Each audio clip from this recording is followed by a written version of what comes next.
Welcome to the Back 9 Six-Pack with Mitch and Justin. Let's roll.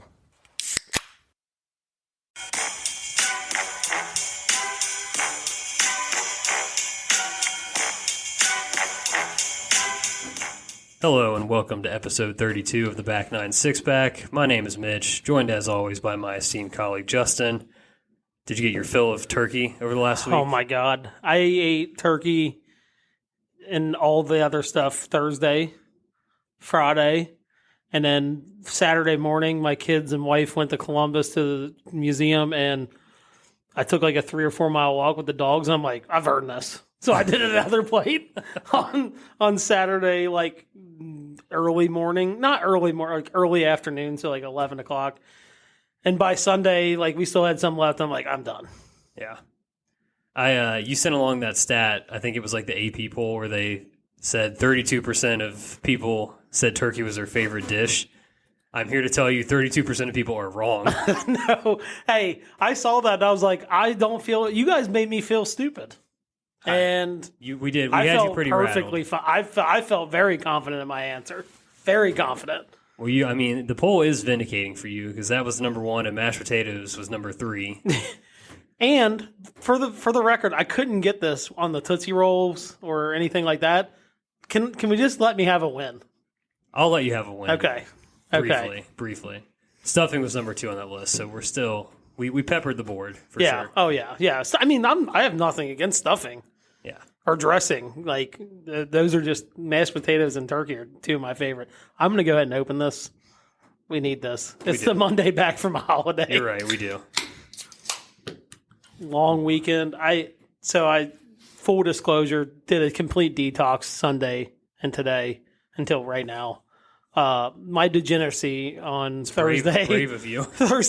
My degeneracy on Thursday, Friday, and Saturday just put me in no place other than to do a complete detox. So, yeah, I drank. Let's see, I have like those 32-ounce Nalgene bottles. That's what I drink out of. Oh yeah, I drank 3 of them at work today, on top of the pre-work water and coffee. Pure hydration mode. Yeah, that's all I've done the last 2 days. I couldn't do it anymore. I was like peeing once a day. Like, it was bad. My body needed an absolute... On top of, by the way, I did a 24-hour fast that ended at 6 o'clock today. So I ate dinner at 6, but I didn't eat... all I did was drink water the last 24 hours. Well, 36 hours. So... Wow. I've never been able to get on the fast train. Look, I know some psychopaths that do it, and they'll, like, waft food in their face to, like, rub it into their... to test themselves. I'm not that crazy. I just stay away from food in general, or I will eat. So, but I like it. I mean, I do feel like 100% better. Like, I felt really bad on Sunday, and I feel a lot better today. So good. Let's try it. Just try it. Maybe after the holidays. This is when everybody gets fat and sassy this time of year. Getting all fat and sassy. Yeah, it's fat and sassy season for sure. Yeah, no doubt. Yeah. We'll worry about the pant size and everything in January. For sure, yeah. While you're here, subscribe, rate, and review the podcast. It helps us out. We're trying to grow this. We really appreciate that. Turkey Open was this weekend. We finally did it. Man, it's a lot of work. And I think everybody that plays in it knows that. Once they see everything that we do and like how organized it is, and by the way, not just us, like we'll get to that here in a second, but like it's a lot of work. But like when you're on the first tee and I did start, like I never was the starter, but I went out there, whatever rules, everything like that, shot the shit with people in the first tee. That was gratifying. Like. And seeing how much fun everybody had, like even though it was less than ideal weather. Yeah, I mean, look, we're 2 of 52 guys out there playing. I mean, that means there's 50 other people that are sickos like us that would be willing to go play in that. It really, I mean, thank God the sun was out, but man, when that wind picked up, it was biting. It was brutal. Yeah, it was. And again, so despite the weather, people coming in talking about how fun they had, and they'll be back next year. It kind of makes it all worth it, especially because they're all people that are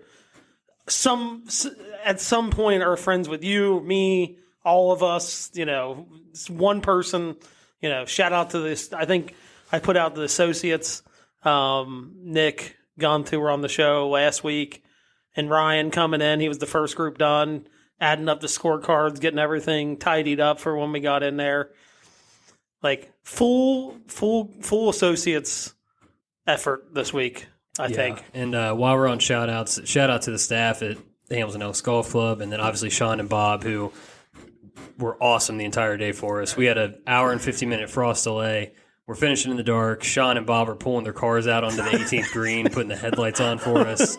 I mean, it was awesome. It was very, very good support. For the record, I didn't think he was serious. He called me when we were on 17T. Oh. And he was like, "Where are you at?" I was like, 17T box. He was like, "All right." He's like, "I'll roll the cars up." And I'm like, "Huh?" And he's like, "Yeah, we're gonna put lights on the green." He's like, "You guys are gonna need it."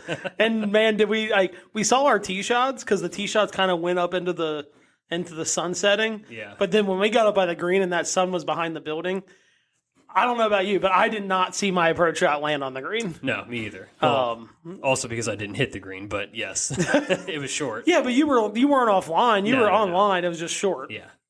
Mine had pretty good distance on it. I still didn't see it. So, yeah, shout out for them for doing it. I thought he was kidding. I didn't think they were actually going to do it, but they did roll it out. And not that it helped us make any putts or anything, but it was still nice to be able to actually maybe see the hole when we were finishing up. Yeah.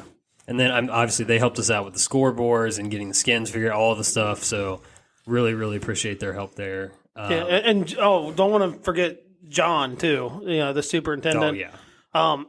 Despite my knowing we played on Monday, and usually they don't change pins, but every couple weeks during the winter months, or really after October 31st, they were brand new pins out there, and man, some of them were pretty nasty. So, but shout out to him for, I don't know if maybe it was just a coincidence. If not, it still doesn't matter. Course was in great shape for November, 24th or whatever the heck it was. Exactly. So, yeah, it was awesome. Awesome day, and we're going to get into it a little bit. I guess, one final shout out. Shout out to Sean, too, for the koozies. It was awesome to have the tee gift come through as we're teeing off. Literally after the first two groups went off, the UPS guy showed up with them. It was kind of funny. Yeah, that was awesome. All right, well, I guess let's run through winners. Congratulations to the 4th annual Turkey Open champions, Keith Mueller and Steve Fisher.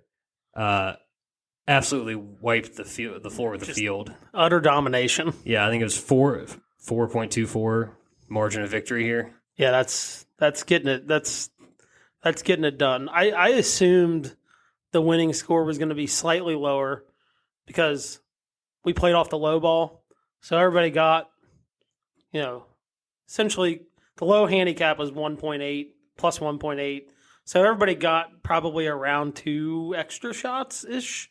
So I assumed that a little lower. I didn't think they were going to beat the lowest score we've had by two plus shots, but yeah, just domination. So just for the record, we had the 3 different formats. So best ball was a par 23, alt shot 25, and the 2-man scramble was 24. So their scores were 20, 22.92, and 19.84. So that's about 4 under. Ish. Yeah, about ish, 4. Yeah, 3 to 4 under on every format. Yeah, and by the way, this and it surprises people. And honestly, initially it always surprises me. But we have a format like this for both member guest and our our 1 day member. And a lot of times the winning team never wins a 6-hole leg ever. I mean, usually the team that wins is just good over all 3. But it's funny, you'll see people they didn't even win any of the portions and they still won. It's well, when you're pretty consistent over 18 holes and you're shooting under par on every one of them, you're going to do pretty good. Yeah, they which they did not do. They did not win any of the legs, but they did have a net 1 for a skin on the hardest handicap hole in the course. Yeah, so. Yeah, and from what I heard, it was a foot. Oh. And that hole played 195 into the wind. I think I hit hybrid and came up short. So, yeah. So I'm not surprised. Honestly, I bet it could have been a 2 and probably still would have won a skin. Yeah. I don't know if there was another 2 on that hole. I had a net 2. Okay, you did. Okay, so they needed to make that. But yeah, I heard it was a foot and a half. I could be wrong about that, but that's what I heard from other people. Also, going back to our preview show, I specifically remember calling out Keith and Fish. You did. Did I bet on them? Nope. You did not. They did not even bet on themselves. So plus 200 odds would have been a decent little win for some people. $30, get back half my entry fee, you know? Yeah. I mean, the betting, I'll tell you, the betting favorites, we'll get into it after we go through the winners, but some of the betting favorites did not show up. So. Yeah, well, so Keith and Fish, again, congrats to them. They're awesome guys. 2 good guys to go on the trophy for sure. Yeah. Yeah, and Fish puts together a game every Saturday, so he was, like, very thankful. He's like, it's finally nice to play in something and not have to, like, worry about anything. And I was like, after today, when I get into the summer, I will probably be thinking the same thing. But you know, they're awesome people, and super big supporters of, and you know, some of the nicest guys out there. Yeah. So. And I mean, both of them, they're drinking out of the cup. You know, they're buying guys beers. Like, I can't. Fish stopped me 2 or 3 times. Want to know if I need another beer. So. Yeah, I want to say Fish bought me like at least 3 or 4 beers to the point where I'm like, I literally have 2 unopened here from you. Yeah. So it's like I can't drink them fast enough. But shout out to them. They were deserving and great champions. So class acts for sure. Second place, Joe Ruzick and Graham Owens. They shot 67. I mean. What, last year 66 something won? Yeah. So I mean that would have been right in it last year. Yep. But 4 shots back in this year's tournament. Yeah, I actually saw a shot. So they were on 8 when we were on teeing off on 2, and I saw Joe Ruzick's shot on 8 from back where their tee shot would have been, and I want to say it looked from where we were like he hit it to about a foot. They said it was like 7 feet, and they made eagle on that hole, another skin. Yeah, eagle and alt shot, very strong. Yeah. I mean, and I think what did they shoot 4 under an alternate shot, and they didn't actually they had 0 adjustment in that, so that was a gross 4 under for them. Yeah, I mean it helps when you're 2 under in one hole, but yeah, that's pretty good. Yeah. Yes, they won the alt shot format as well, so all around good day for them. They were what? Yeah, I mean they were 4 under in that, and then even in scramble. That's tough. Yeah, I mean, for whatever reason, and we'll get to us in here in a little bit, but we play good in scramble. But that scramble portion, and again, I think people just start pressing a little bit, and maybe that's what they did. They're like, holy crap, we got through all shot at -4. And they're like, you know, if we can just sneak a couple birdies in, we might have a chance. I'm not saying that's what they told me they did, but they did say they got frustrated after the first couple holes where they're like, God, we parred the first 2 scramble holes. And it's like, well, it's a 2-man scramble. You know, everybody gets that stuck in their head that it's a 4-man scramble. You should be birdieing every hole. And that's just not the case. So. No doubt. So format winners, best ball, Brody. Is it Tice? Brody Tice, sorry, Brody. And Jamie Lusk, 19 in best ball. They were 4 under in best ball. Yeah, hot start. Good shooting, hot start. They were sitting around with us. They were they were the last 2 guys there. Literally, they were the last 2, and I was sitting there with them for about another 5 minutes, and I was like, I know they're both of their wives. How I know them, their daughter is friends with my daughter, and both of their wives are much more understanding than mine. I was like, all right, guys, I got to get out of here. It's 8 o'clock. So, yeah. So I was just talking to him after, and hopefully, Jamie, you're listening because he asked me how he could find the show. So hopefully, I explained how to get there. So again, shout out to you guys. Awesome on best ball. Alt shot. We mentioned Joe and Graham with the eagle on 8. They were able to shoot 4 under. Really tidy in alt shot. Yeah, it's just because one swing it goes sideways, especially on a par 5. I mean, you know, we talk about it all the time, and when I explain it to people, I'm like, look, the advantage is on the par 3 because there's modified alternate shot. If you both hit the green, you still both get the putt. But the disadvantage is the par 5 because you both hit second shots, but how cold it was. I mean, realistically, there might have been maybe one par 5, the one they eagled, that was reachable in 2. And you get one ball goes sideways. Now all the pressure's on this guy to keep this ball in play. Like, even if it's modified, it's still, you know, especially on those par 5. So, That's really good. I think the lowest I've ever done on that is 3 or 4 under. So tying them, that's not in that kind of weather. That's for sure. And we mentioned last year Matt and Jared played well in the old shot as well, but I don't remember if they got. They might have been 4. They were 5. They were 5 under. Yeah. Yeah. So yeah, but with an adjustment, but still with your handicap, that's still unbelievable. But true. When I saw they weren't even getting an adjustment, they shot 4 under gross. That's in that weather. That's pretty good golf. Yeah. So. And then 2-man scramble with a 19.34, beat out Keith and Fish by a half shot. Jeff Gentry and Scott, is it Rayberg? Rayberg, yeah. Scott Rayberg, noted ex-Cleveland Brown, by the way. Yeah. Gigantic man, Big by man. the way.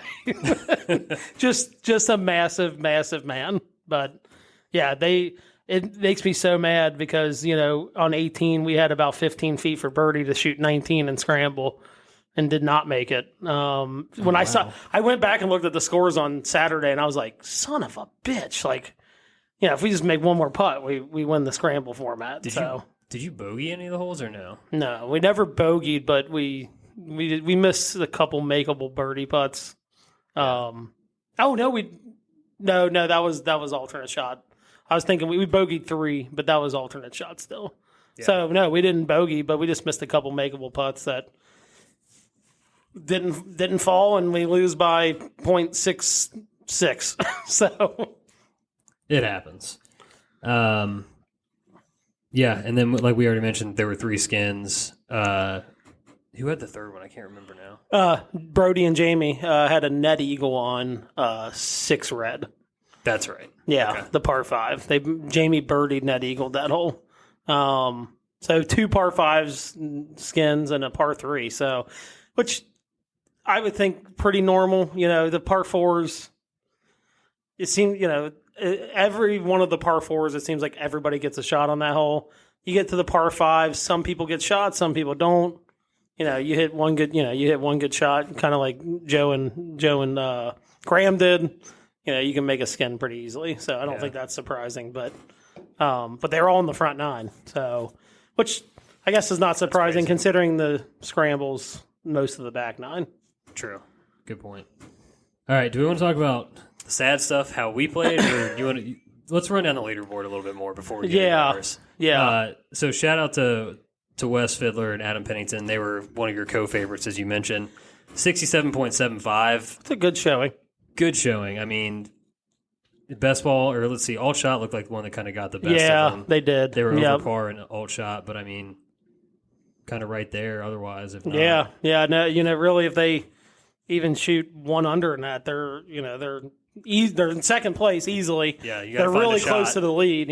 So while we're doing this, it's so crazy. Did you like the score? The scoreboard was so bunched up outside of the outliers. Yeah, like the winners and like the people that like 3-4 teams in the end.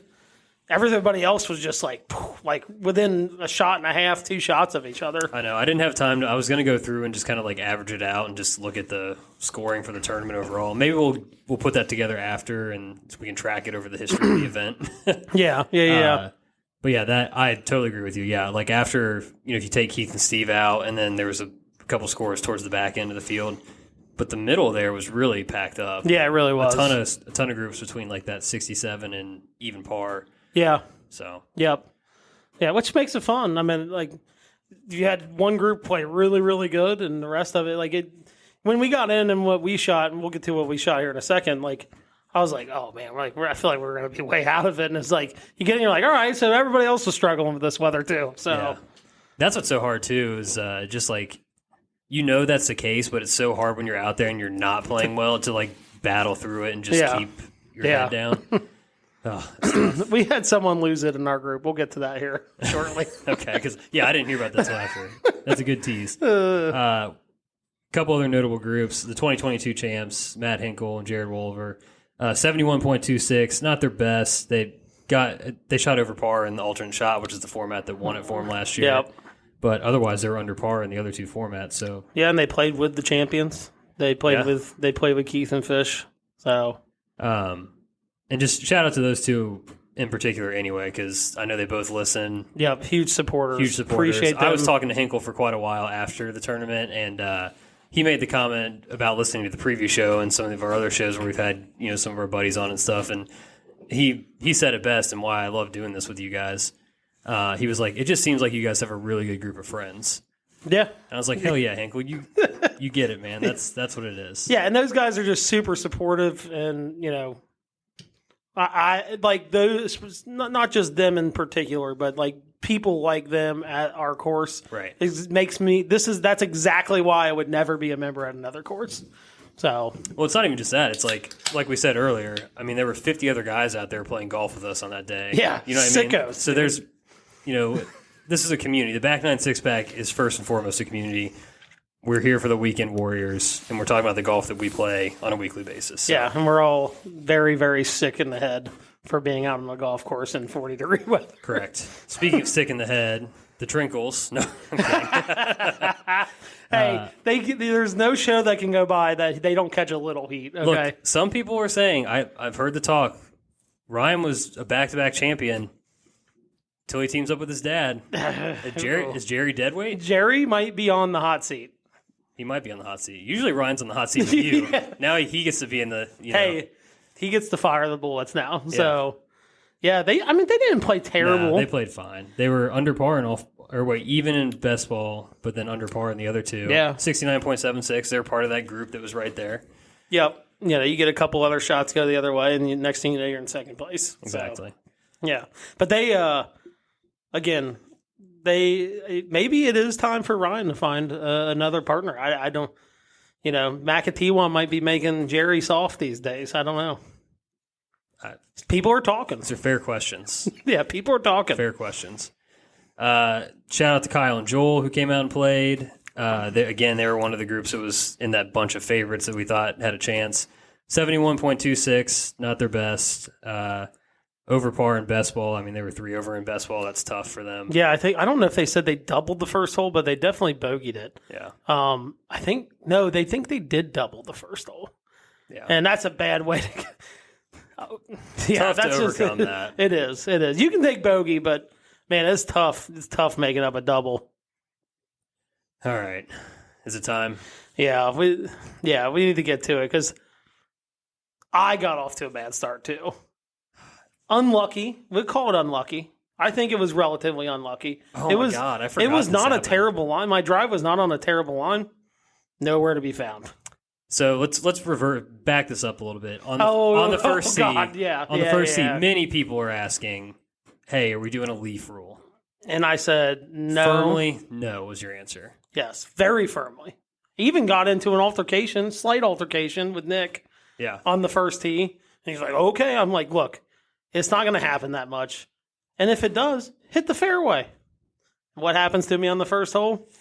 I got leafed. And I know so bad, and I think Nick realized how mad I was. Nick so badly wanted to say something. So badly. There was never a better opportunity for an I told you so. Just badly. Instant karma. You were adamant. First swing of the day, lost ball in the leaves. But you know what's funny? Didn't happen the rest of the day. I did say, I was like, it's such a slim chance that you just absolutely don't find a ball. Right. And it didn't happen the rest of the day. And I said that on that hole. I looked at Gunther. I was like, look, this is probably never going to happen the rest of the day. And it never did. And wasn't like we were online the rest of the day either. So, but just a bad start. We bogeyed the first hole. But you guys, you guys got off to a slow start too. Very slow start. We talked about it on the preview pod. We're like, look, every single year we've bogeyed the first hole. We just have got to just get us a par.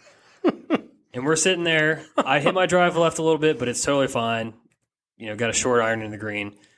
Flare it into the bunker in the right. Nick's got a short wedge in it, like a pitch shot. Hit a great drive. Just kind of floated it. The wind was in our face too. Came up short. Neither of us gets up and down. Bogey right off the bat. And then what did we talk about too in the preview? Hole number 2 being pivotal for us. Yeah, you get a shot there. I get a shot there, and I specifically called Nick out for, I think the last 3 years, every single time, his massive yank into the left trees. And he did it Double again. down the line again. Out of play. Right down the third base line. I thought I was okay off the tee. I ended up kind of behind a tree. Clipped the top branch. fucked around the rest of the way. Yeah, Three putt. I could not, for love of God, I could not find the speed on the greens at all the entire day. Yeah, you did struggle. Uncharacteristically bad. Yeah, it wasn't like you were putting. hitting bad putts. It was just bad speed. Yeah, could not figure it out for the life of me. 3-putted that. So I double a stroke hole, back-to-back bogeys. Yeah, that's tough. Yeah, we kind of made a comeback. My partner parred his stroke hole on 2, got back to even. I think my low point of the day came on 4. My partner needed me. Yeah, your chili was hot after that one. My partner needed me. I left him in the trees off the tee.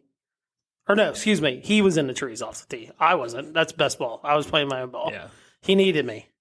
And I hit a 90-yard shot about 114 yards and got lucky. Yeah, Flew lucky in the, was in the bunker. So I don't think I told you guys this at the time, but I hit the back lip and it kicked back into the bunker. I got extremely lucky. We ended up bogeying that hole. And at that point I told him, was like, we just got to find a way to be even par after best ball. And then he proceeds to skull his chip shot on the next hole. We so during this time, Nick and I are scrambling men at this point. Yeah, you are. Yeah, it's not, nothing's coming easy for you guys. Hole 3 is a short par 3. I yanked this thing so far left, it's almost on the green on the blue course on hole 3.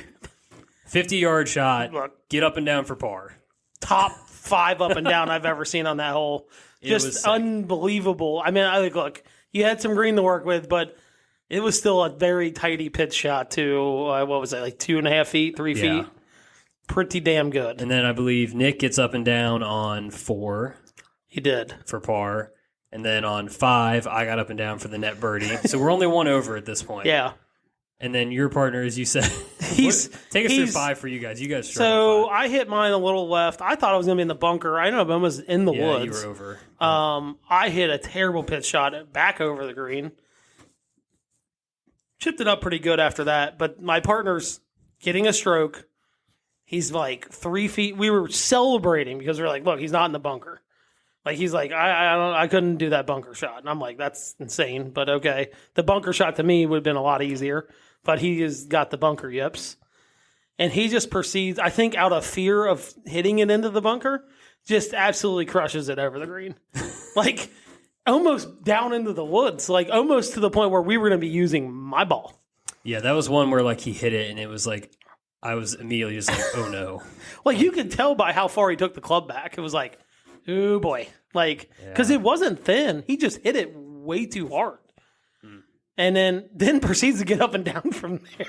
Which, by the way, I told him we get on the next tee and I was like, dude, like, do you realize the up and down, your second chip shot was a harder up and down than the first one? Yeah. Like, by like a long shot. But he makes net par. So we were even going into the par 5. Yeah, so the par 5, we're 1 over, and I'm thinking, all right, I get a pop on this hole. I'm like, all right, let's just make a par, get a net birdie in here. We're fine. We're back to even. We're good. Instead, Nick and I both go left, both hit the tree. I go left again, hit what I thought was a perfect chip, but it just catches the ground and repair area and just kind of kills it, so it's on top of that hill. And you can't stop that ball where that was on that ridge. There was nothing I could do other than make it. No. It rolls out like 10 feet, miss that. So another sick double on a stroke hole for me for a net bogey. Which is going to become a theme. Yeah. And, I mean, luckily Nick made like a 10-footer for par anyway, but still, like, it was, again, just, tough. My 2 stroke holes where I could really take advantage on that side and just piss both of them away with doubles. Yeah. And that hole for us was something where we thought we were finding it. I hit my best drive of the day to that point. Like, and honestly, probably of the whole day, that was one of my best drives I hit all day. My partner snap hooks one. He's in the edge of a hazard. Someone finds a way to get it. He's getting a shot on this hole. Somehow finds a way to get it to like 190. I proceed to hit one of the best 5 irons I think I've ever hit in my entire life. One, I don't turn the ball over. And I turned it over. I had to because I had trees in my way. And I hit one of the best 5 irons about 30 feet. He hits one of the best, longest 7 irons I've ever seen in my entire life to about 40 feet. And he 2 putts, totally cucks my 2-putt birdie, by the way. Yeah. And we actually got out of best ball at 1 under, and I thought, and we got on 7T. I was like, that's a win. Like that was not looking like it was going to be under par at all, and we found a way to be 1 under. So, yeah, not so for us. Alt shot. So 4, I don't think that was really eventful. I think we both had. Well, you guys made a birdie, didn't you? on what hole? On 7? No, we lipped out. Okay, so we switch over to alt shot here. So 7, we both make pars. Yeah, just kind of 2-putt pars. It was 8. You guys made birdie. Yeah, so yeah. 8. That was a rough hole for you guys. Well, I hate to do this, but how long were we iced on that hole? Yeah. Both of us, not just us. But yeah, we were mega iced on that hole. just a massive weight on that one. It's a reachable par 5. Sometimes that happens, but felt excruciatingly long for some reason, especially as we were realizing, like, oh, it's going to get dark. Like, this is the moment we were like, that was the first time after the first 7 holes I kind of looked at the sun and I was like, that sun does not look like it's in a spot where we're going to get 12 more holes in. Like, at least in the sunlight anyway. This was also, I think, in my opinion, I don't know if this is true or not, but this is where it started to get colder. Like it did. I think it felt the coldest between this hole and then like 3 or 4 holes later, and then it was kind of fine. Yeah. But this was a stretch where it really started to feel cold to me. Yep. We're up there near into Nick pitches up. I think you guys had a similar pitch shot or chip even. You guys make birdie. I left it low on the putt. Another par. 9, bit of a struggle for both of us. I absolutely freaking parlor balled one. Adam Wainwright just into the shit. Couldn't find it. So Nick sets me up perfect middle of the fairway. I got like 80 yards. Hit this thing at the pin. Think it's fine. Nope. Nuked it long. One place you can't be on that hole. Yeah, that was you guys were in a very tough spot up there. Honestly, Nick hit like as good of a shot as you could hit from there. It was unbelievable. I probably had like 6 feet up there. Yeah, he hit a pretty. I remember the shot. I saw where you guys were. I didn't see the shot, and then I saw where you guys were putting from. I was like, that's about as good as it gets from back there. Played it a ball outright, and it just did not break, or I hit it through the break. One of the two. Sloppy bogey. I think you guys also bogeyed. Yeah. So we birdied 8. Used my drive. Gunth hits it right of the bunker, which I told him, I said, look, don't worry about putting me in the bunker or right of that bunker. I said, I'll be chipping back into the wind.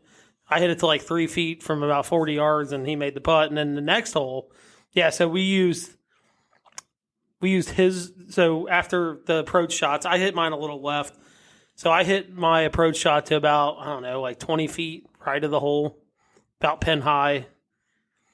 Yeah, Gunth had to like punch up the hill basically. Yeah, right yeah. You were. So he gets up to hit this putt, and he was like, the line I saw, I was like, yeah, but that's like, he's like, is that the line you said? I'm like, yeah, that's the line I see, but like with like a foot past the whole speed. He hammer dicks it like through the break. Like this thing that usually would break about 2.5, 3 feet didn't break at all because he hammers it right through all the break. And I had like a 6-footer coming like straight down the hill. Yeah, but we ended up bogeying because he had them. I mean, he hit them. I barely hit my next putt. He had 4 feet left. Yep.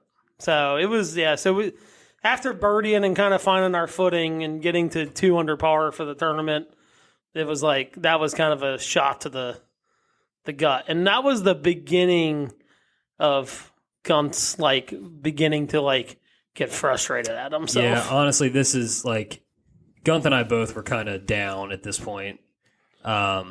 He proceeds to just pummel one out onto Route 4, approaching Tractor Supply's parking lot. Just like, it was a snowball for him. It was the Michael Block, just straight right. We did find his ball, by the way. It didn't actually go in the road. I thought it went in the road. Okay. We found it directly behind the fire hydrant, out of bounds. Nice. So didn't hit. My apologies to Gunth, did not go into Route 4. We're good. I just like the hookiest of hooks, just nasty short shot. Left. Nick has to hit driving iron, punch under the trees. He did, didn't he? And he pulled it off. He hit an unbelievable shot. I was putting. And he hit his drive good, but it was a little bit left. I immediately hit it into the tree. That ball's dead. We have to go take his. again, me struggling with the speed of the greens, left the putt short on his ball. He has to make like a 10-footer to save our par. Yeah, and he did. And then, so we had to hit a punch shot. We used my drive. Gunt like tops his punch shot. And like, look, we're fine. Like, I'll hit this close. I did. I hit it to like 4 feet. And again, just a snowball effect. It hits that putt on 9, not good. Hits it in out of bounds, not good. And then it was like 3 shots in a row. Then he misses like a 4-footer after Nick makes his 10-foot par putt. But we were, I just felt like until we got to scramble, like no one in our group ever caught like any momentum. Like we were at just all. battling the entire hole. You guys were scrambling, and then we were like, one hole would be great, and the next hole would be like, just where were those 2 people? Like from the hole before, yeah, kind of deal. I mean, just zooming out and looking at the whole day, I think we maybe had like 3 holes that were just like comfy. Yeah, no, you guys battled. You guys just were battling the entire day. It felt like. Oh, it was so bad. The par 5 again, a hole you think you can take advantage of. Playing long, you guys are both over an 8. You both pulled it left. Oh my God, yeah. My the mega ball, line. Again, another nasty snap hook. Barely carries the hazard on the left. And Nick has to punch it up a bit. He hits a good drive. I get up there immediately. I basically shanked a hybrid into somebody's backyard. And then I get up to the ball that Nick hit, and I like basically skull a chip, like just laser straight down the freaking hill. Yeah, you did. Yeah. Long story short, we bogey a par 5. Just horrible. Which is effort. A killer. Yeah, I mean that was all. Like that entire hole was not my fault. That hole was not playing as easy as it usually does because it was directly back into the wind. But a bogey on a par 5, like you just got to find a way to make some kind of par. You know, I mean, I just provided like so many negative strokes gained on that hole, just in every facet of the game. I was down. God. What did you guys end up making par? Yeah, we made par. Okay. It was a pretty easy par.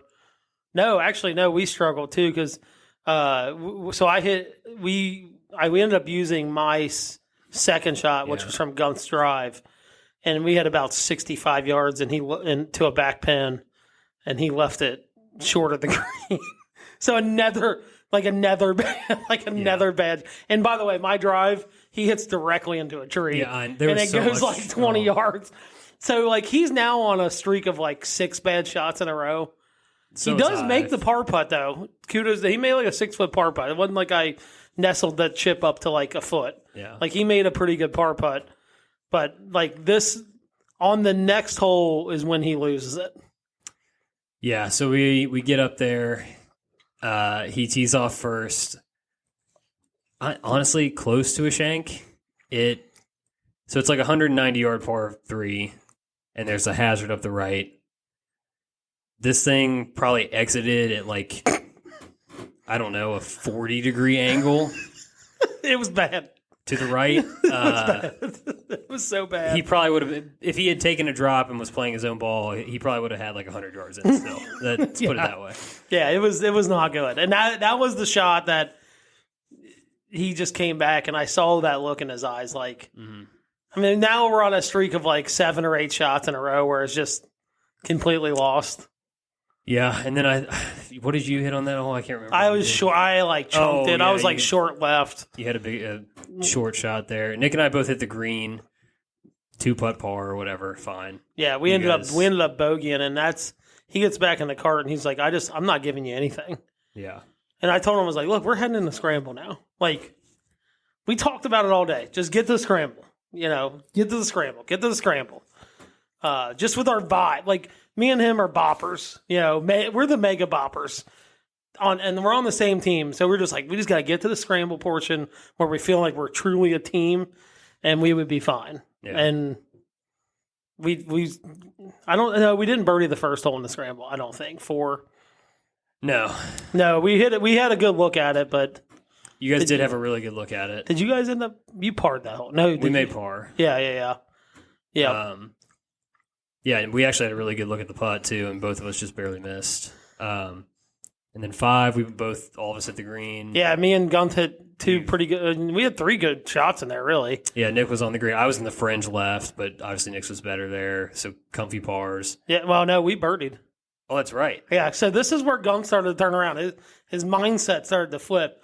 He drains like that 20-footer up the hill. And just buried it. Buried it. It was tracking. Like, it was going pretty hard. But he buries it. Now, all of a sudden, I could see the mind flip. And then, for whatever reason, I don't know if the Miller Lite started kicking in, but our cart, he's just like, we're cranking this music all the way up. So we had it all the way up, cart cover on. It was, I'm going to tell you right now, that was louder than any concert I've ever been to, was in that cart cover with that JBL cranked to the max. So you guys have kept offering all day long for us to get in your cart because we did not have a cart cover or a heater. You guys had both. I waited until the 11th hole. And like I said, that stretch was like, I was cold. See, I thought when we made it to 6, the par 5, I thought that was the coldest. That was when it started getting I think really when cold. we were on the 11th tee, that was there's no trees blocking the wind there, yeah. And I got in that cart and I was like, this is a 2-shot advantage. Straight up, it's a 2-shot advantage. And you guys beat us by 2 point whatever. And I swear to God, it was the cart. That's all it was. Get your cart cover. Get you a Mr. Heater. By the way, undiscussed MVP for us on our team, our third teammate, Mr. Heater. Mr. Heater. Just keeping that cart cover inside that cart cover at a very, very stiff 81 degrees was fantastic. Mr. Heater getting a free ad. Yeah, hey, no, I'm not in the free ads, but I'm going to tell you right now, I would have died on Friday had we not had Mr. Heater in there. So, shout out to Mr. Heater. And I think after he made that putt and we're up there on the next tee, Nick is like beside himself. He's like just bitching and moaning about how Gunther is putting out of his ass. Which, by the way, okay. Exactly. No, I agree with you. There was a lot of bad in there, too. And Gunther even said it, too. He was like, this is simultaneously the best and worst putting day I've ever had. Because here's what was going on. If he didn't hit a good putt, it was a miserably bad putt. Like, there was Correct. no in between. There was no, like, oh, I just snuggled this up here to 6 inches. It was either in the hole or, like, completely offline or too far short, too far long. Like, there was no in between. Like, he was either making it or it was terrible. Yep. But in the scramble, no, he did hit one bad putt in the scramble. Yeah, but, was it on 6? Or no, it was on, 17. He missed like a 5-footer. Didn't even hit the hole. He missed it by like a foot right. But gotcha. Yeah, so we get to what? 7. No, 6 on 6. White, yeah, we missed it. That was that was the birdie putt that I'm like, I would have loved to have back, knowing that we barely lost the scramble for him at. We actually birdied that hole. First and only gross birdie of the day for us. When we were walking off, I was like, was that your guys' first birdie? You're like, well, it was our first gross birdie. Yeah. I was like, oh, boy. And we're like, it is indeed gross. Nick barely just like trickles one in after I hit a good putt too. It just didn't break. Yeah, you did. So I'm glad he was able to back it up on that. We get to 7. Some good drives out there. Nick and I just, again, judging wedges and the wind and everything was just in the cold. Tough. It was all tough. We came up short. Up and down for par, though. And I forget, you hit a massive drive. I hit a massive drive. I don't know. I've never been up that far. And we had like 40 yards in or something like that. I said I thought you hit the cart path, but you didn't believe you did, so I'll take your word. And we both hit our chip shots. I hit mine to like 7 feet. Gunther was like 10 feet. And then again, he buries a putt like he did. I didn't have to putt it. Like he buries it. That was when I had to give it to Nick and say, "Okay, you're right." Okay, on the back 9, he definitely hit a lot better putts. Yeah. Like on the front 9, that's where most of his bad putts were. Right. But now we're 2 under in scramble. We're getting an adjustment of 2, so we're like, man, we're 4 under. Like, yep. Yeah, here we go. So and we get to 8. That's when we got on 8 tee box. Sean called me and was like, and it was getting pretty difficult to start to see the ball. Like, for sure. You know how they say on TV, they're like, oh, this is brighter than it actually is out here. That's kind of how it felt. Like when you were going to hit the ball, you're like, whoa, it's dark. Yeah. So we get to 8. Nick and I both hit driver, just reckless abandon on that. No, both lose our ball. My partner hits driver. Your partner also hit driver. His ball is long gone. So what do? I don't go back for another club. I'm like, I'm just going to dick slap a driver out here. I hit this It couldn't have got more than 2 feet off the ground. No, it's just a skanky low. And the best part is we get up there is like almost exactly where my 4-iron would have been. Right.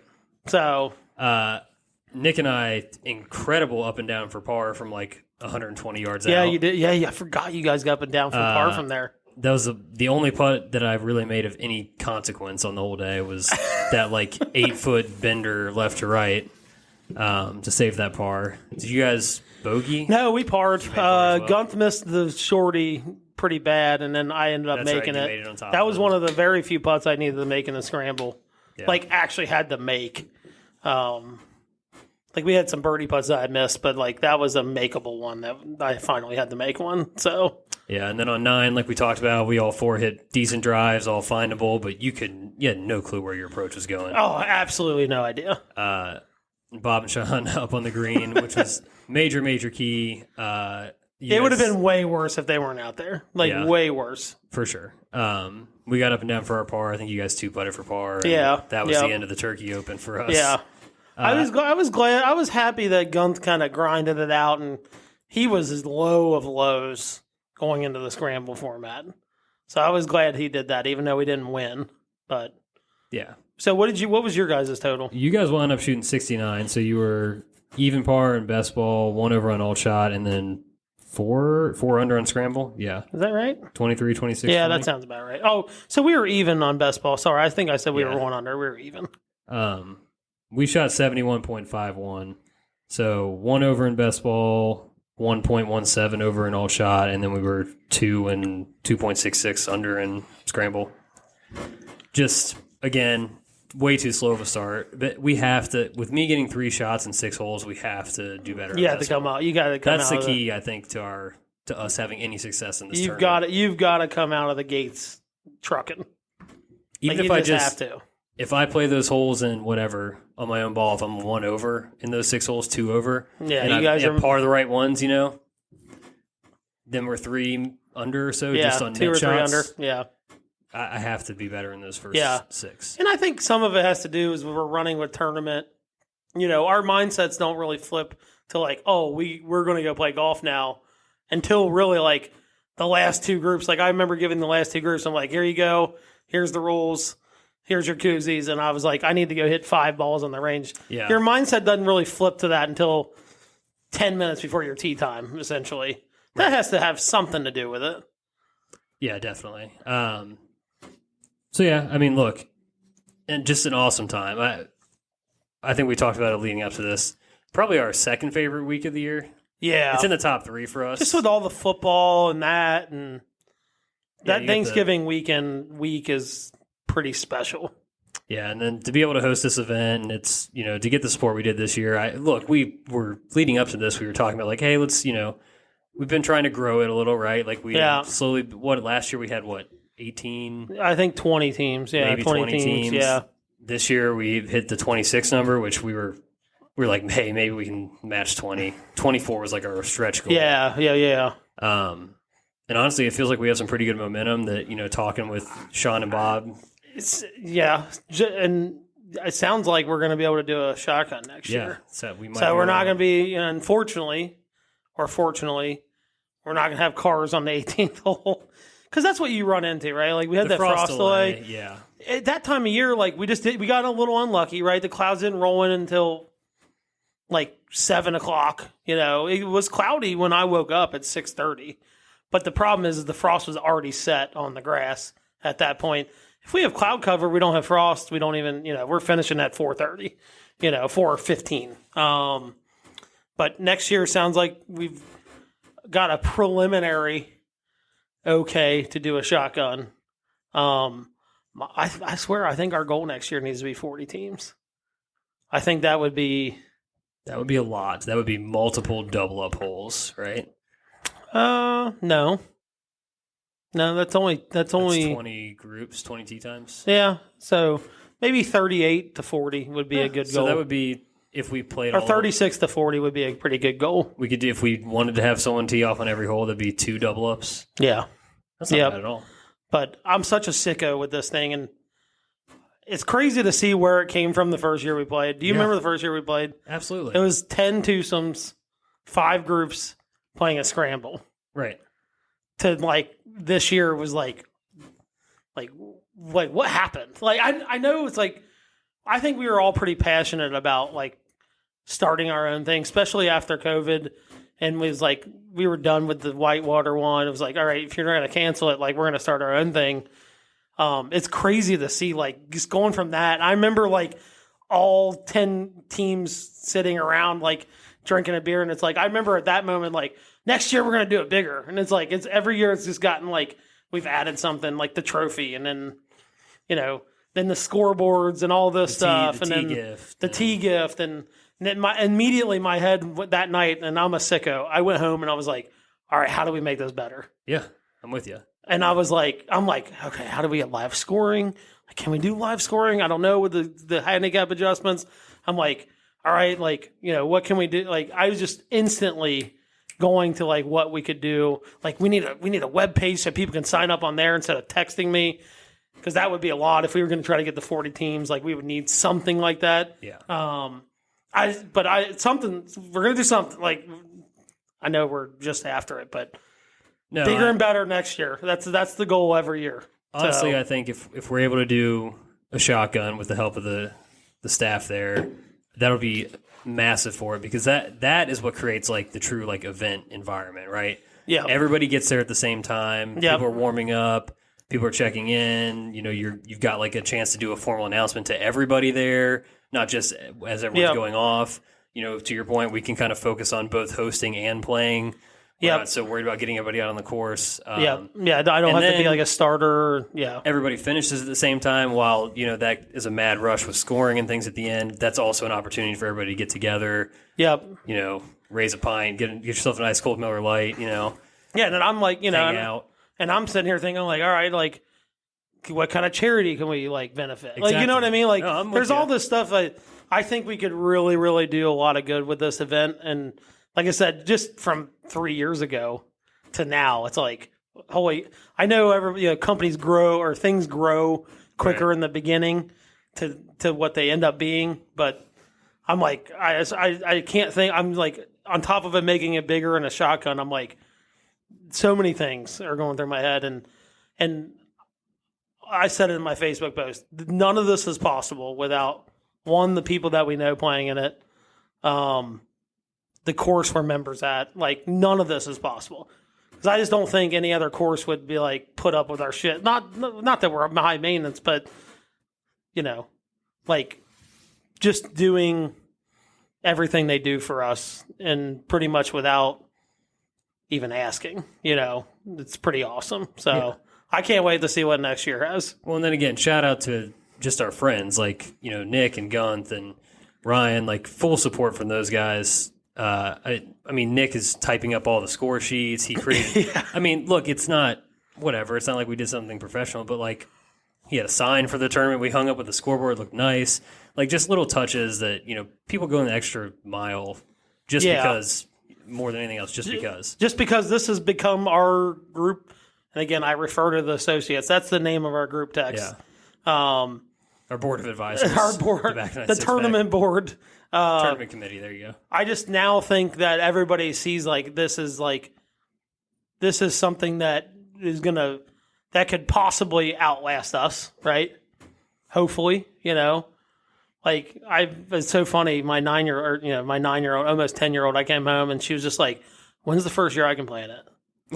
And I'm like, maybe we need to set an age limit for 21 because it does get there's a lot of drinking going on. I don't know, but it's funny. Like it's cool to hear her ask that because she sees how much work goes into it and I think she's at the age where she kind of remembers when it was kind of small. Yeah. And now it's but I don't know about you, but it's a lot of work, but I love doing it. Like it's fun for me. I don't know. Yeah. It's good work, right? Yeah. It's like the work you want to be doing. Yeah, and it makes me feel good when you have people new playing it, and they're probably taking a chance of all right, we're going to do this on our Black Friday, and they go, we're coming back next year. Bar none. And having guys like Joe Ruzick and Graham Owens come back for a second year kind of validates what we're doing, I think. 100%. And honestly, it's just the same thing we're trying to, like I talked about earlier with the podcast, right? Like, trying to build a little bit of a community, and I think this tournament is sort of like a staple Absolutely. of what we do with the show, too. So, yep.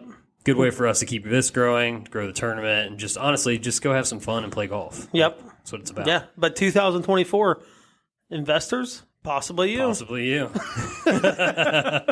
Oh, that's a good transition into something new here. Yeah, it is. I almost don't even want to talk about this because it's so different than what we just talked about. But 2 quick notes, just because we talk about a little bit of pro golf here. One, a couple episodes ago, we were talking about how excited we were trying to get for this whole TGL thing. I ordered all my Atlanta Drive shit. Dude, I know. Tough. You have to hold on to it for another year, though, because for anyone who missed it, I guess they had a power outage that essentially caused the dome to collapse. Yeah. And that's what I've read anyway, yeah. They too much to overcome for 2024, so they're postponing the not the event, I guess the series, and up until 2025. So tough scene, no TGL to get us through those, winter doldrums. Yeah, through all the sarcasm, I was actually looking forward to watching. Me too. Like something to watch on a Monday night. Just to see what it was about, really. Tiger's going to be on TV. Rory's going to be on TV. All these guys. Sign me up. Yeah. Make some of my winter blues go away. Right. But, yeah, it sucks. I mean, but next year, I guess, or, 2 years, actually. Well, the one thing maybe this does do is buy in some time to, kind of figure it out a little bit, because it felt rushed. It felt rushed. It felt like they were just kind of dropping random nuggets that didn't really matter. Like, let's put some more thought into this, maybe build up a little more hype for the teams, explain it a little bit more so people understand it. Maybe it'll give them time to make it better. Yeah, it did feel... It definitely felt rushed, but hopefully, yeah, with the postponement, that maybe they tidy up some of the things that, at least, and you pointed out, and I've just was like, this seems like it was, how when you were in college, you see the people do a presentation, they had to do it, but you're like, that dude definitely did that last night. That's kind of the vibe I was getting. Yeah. From the TGL and how things were rolling out and stuff like that. And I think they were just I don't know. Some of it was too, obviously we talked about the Colin Morikawa thing. That was just, come on, man. You don't talk about how it's more important than the Ryder Cup call. That's stupid. Funny. Why can't we have a draft for this thing or do something cool that gets people talking about it? Yeah. And a draft would be fantastic, by the way. Hell yeah. And the second thing too is the fact that they didn't have a contingency plan to that place shows you that it was rushed. The PGA Tour has, and these events and stuff that they put on, and the Hero World Challenge that's happening this week, all these events are so well. There's so many contingencies in place. If this happens, then we do this. There was no contingency to that dome falling. Yeah, I know. I guess you don't. I know it's so major, but I'm like, how do you not have another place where you can just move it to? Yeah. You know what I mean? The fact that they had no contingencies just shows that they were trying to rush it out quickly because it was a way to obviously get more money in these guys' pockets, and they were, with Live and things like that. That's why I felt like it was rushed to market, essentially. I think it's a great idea. I just think that's why they rushed it out as soon as they did. Yeah. It'll be interesting to see, too, because I don't know there's TV rights and there's sponsors and all this stuff involved. Who knows what that's going to look like in a year. Yeah. So, yeah. Anyway, TBD on TGL. It's a Tiger week. Yeah, I cannot wait. Look, it's a Hero World Challenge. It's an 18-man field, flat golf course down in the Bahamas or Bermuda, wherever it is. I forget. Yeah. But Tiger Woods is going to be on TV playing golf. So. He's going to, and he's going to be playing tournament golf.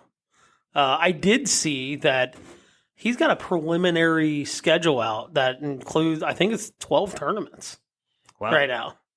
That would be obviously all the majors. Ambitious, yeah. I saw the Memorial on there, I'm sure which I'm a big fan of. He hasn't been in the Memorial in 3 years, something like that, 4 years, easily, yeah. So I think we're going to see some more Tiger. But this will be a good start. I like it. Knock on wood. Hopefully that's true. There's nothing more electric in golf than Tiger Woods being on your TV playing golf. Even if he's not playing good golf, it's still fun. Yeah. All right. Well, on that note, I think it's time. Yeah. We're going to the patio. Oh, yes, we will. And, we would be, we'd be remiss without mentioning Miller Lite, our sponsor of our patio. Great taste, less filling, and coming off of fast as I am, I'm trying to watch the calories I put in my body, after this fast. And you know what the best part about Miller Lite is? You know what it is. 96 calories.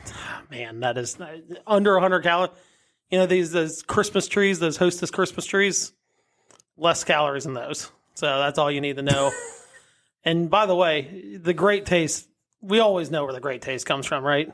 Yeah, look, I always say it's from the choice hops from the Pacific Northwest, but I mean, Gunth made a point to call out the Noble Saz hops. I think that's exactly what it is. So I'm not a big Pacific Northwest guy, but I would say that's more the ingredient that makes Miller Lite the only choice for your patio for the fall, going into the winter, into your basement for football, college basketball, hopefully summer sooner rather than later. The Gold Tops are season agnostic. Yes, they are. They do not care. They're there for you. Yes, they are. It's always my drink of choice, but appreciate Miller Lite sponsoring the patio again. And I'm going to kick it off today. Sure.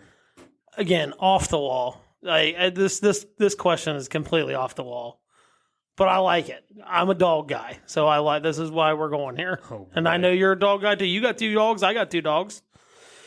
Oh. What is your favorite fictional dog from a movie or TV show or anything like that? Damn. There's a lot of good choices. I don't think you realize how many are out there, but maybe you do. I don't know. I might not. This is going to be one where we talk through it, and I'm sure that I'm going to remember others along the way. Yeah. Off the bat, look, Wishbone was a goat of my childhood. Okay, that's a good choice. Strong fictional dog.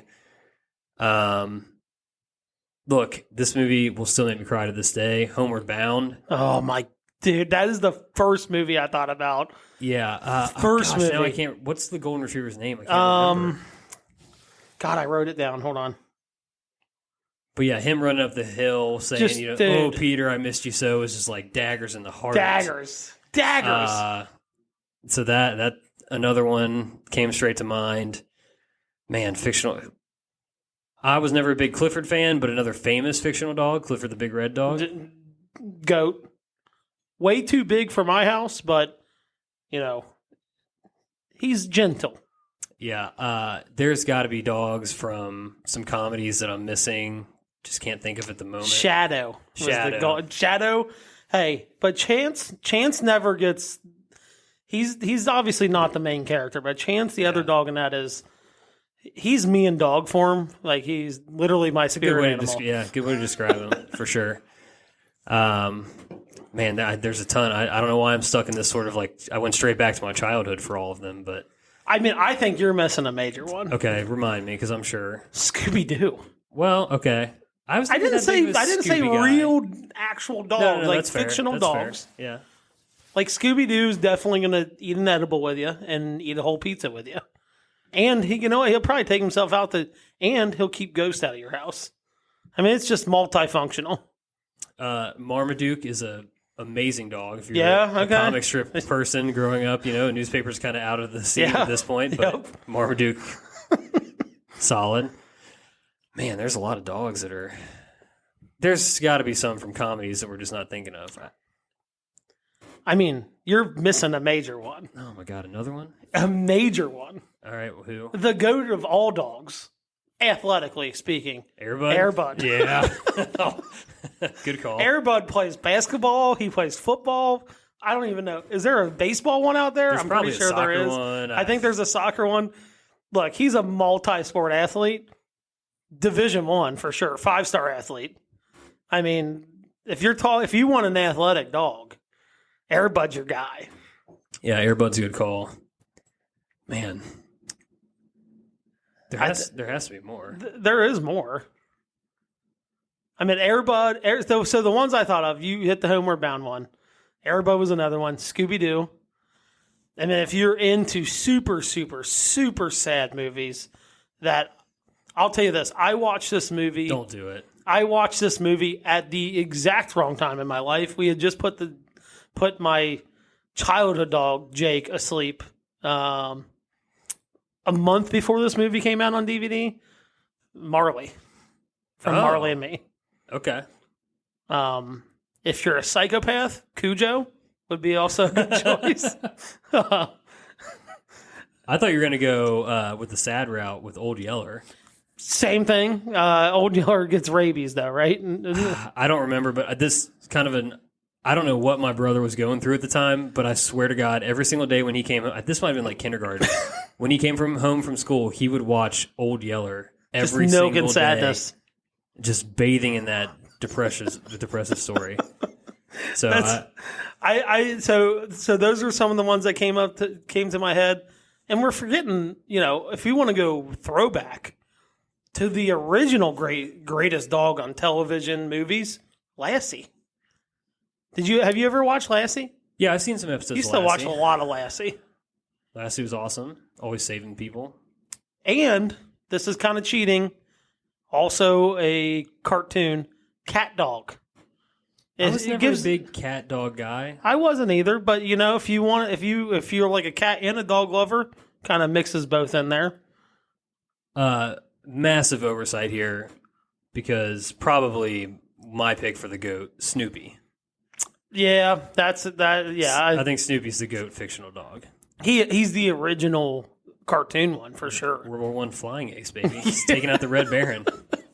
Oh, and we're starting to watch, obviously, Christmas coming up. I've showed my kids Charlie Brown Christmas. We watched the Thanksgiving one. Noted on another show, I talked about watching the Halloween one. Yeah, Snoopy's the GOAT. The original, for sure.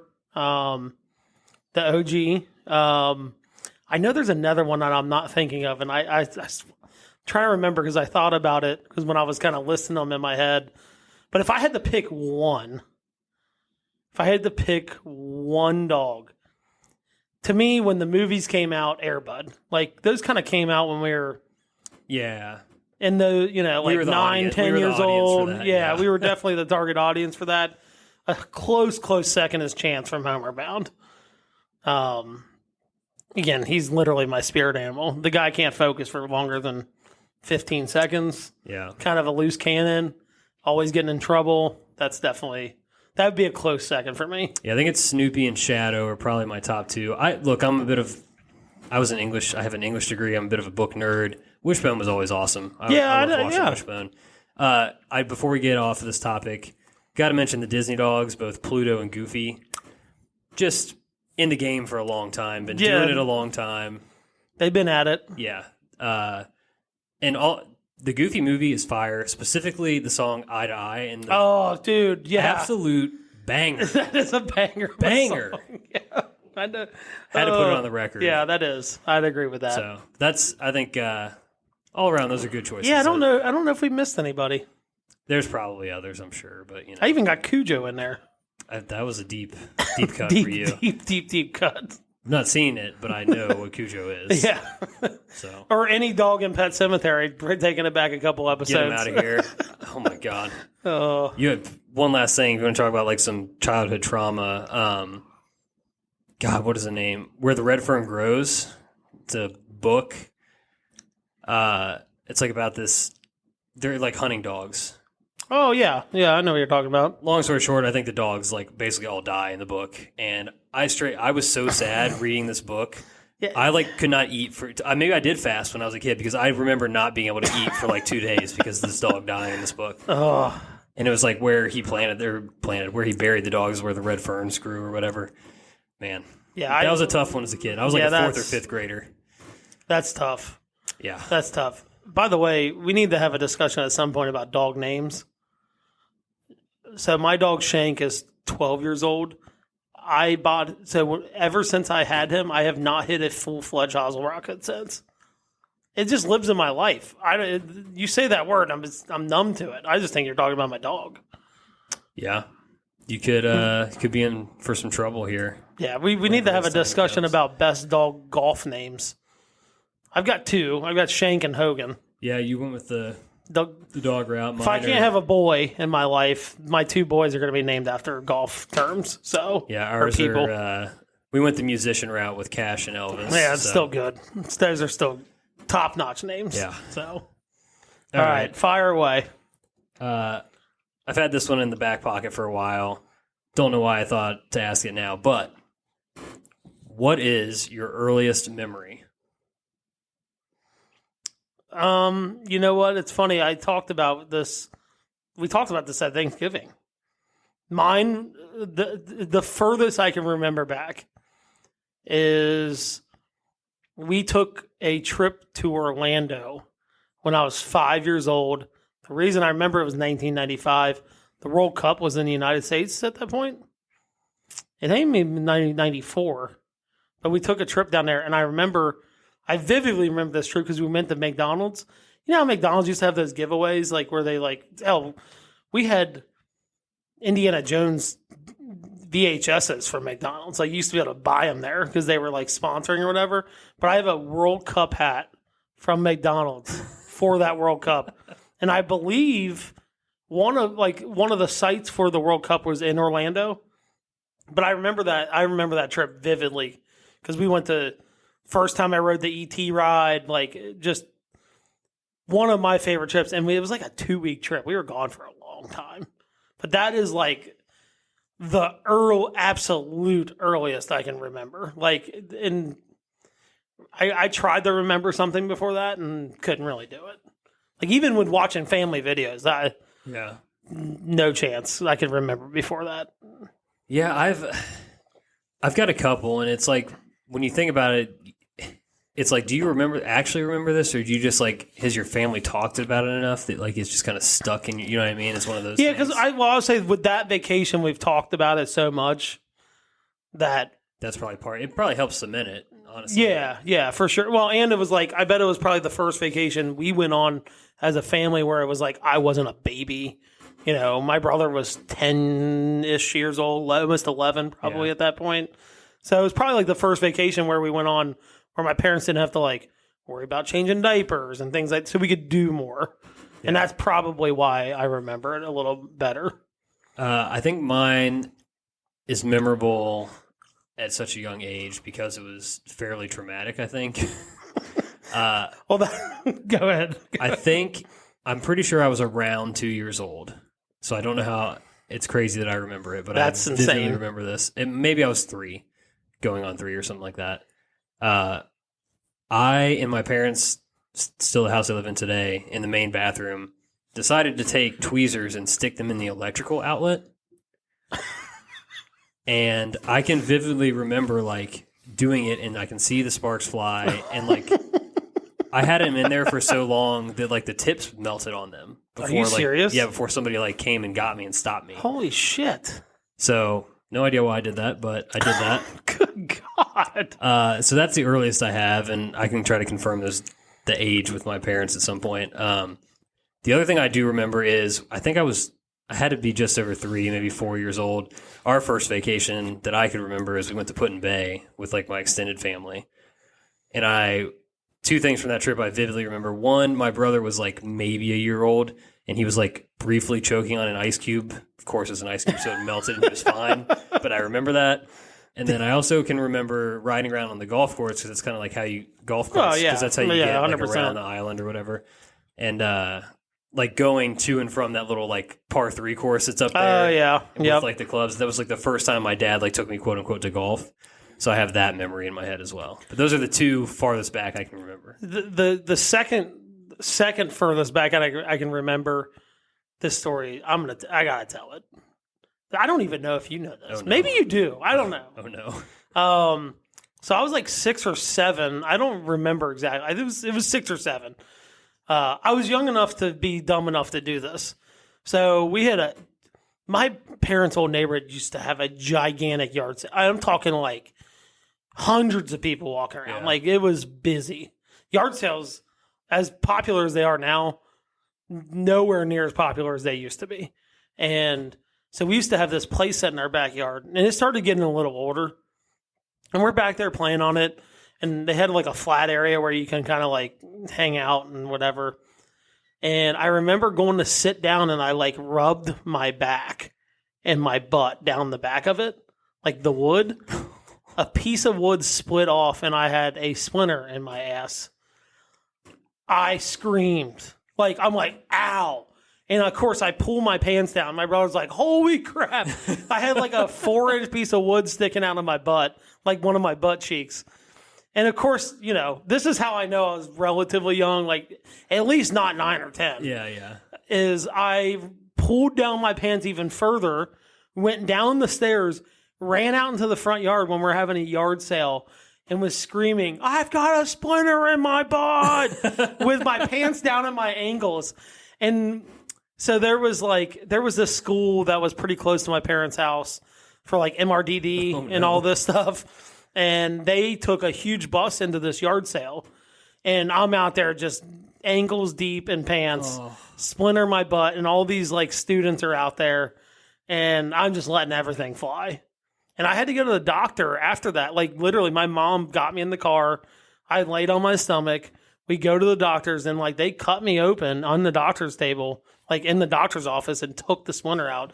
It was about a 2-inch splinter that was in deep, 2 inches deep, that they had to dig out.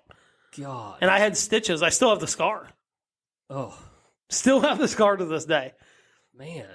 It was a brutal. I mean, but that's how I know it wasn't that old, because there's zero chance any kid that's 10 years old that is self-conscious about things going on downstairs is going to bolt out into the front yard with their pants around their ankles. No. It's the pure gut reaction. I have a problem.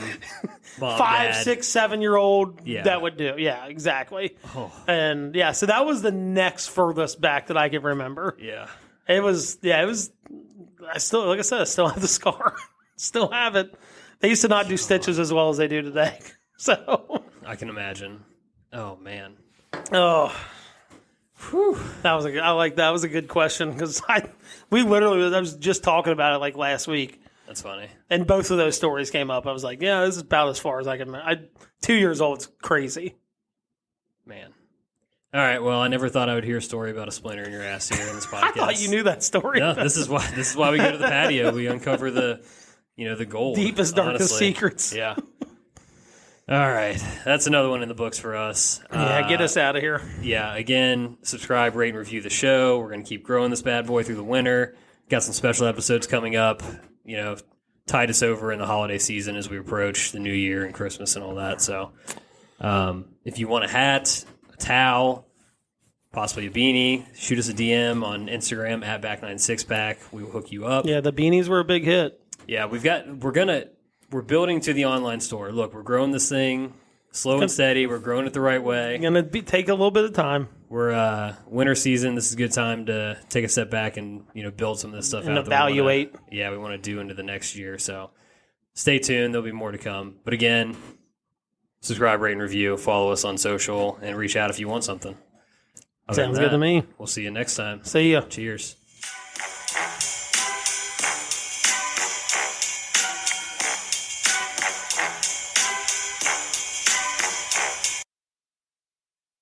Thank you for listening to another episode of the Back 9 Six Pack. Be sure to follow us on Instagram and Twitter at Back 9 Six Pack for all your content needs. We'll see you guys next week. Cheers.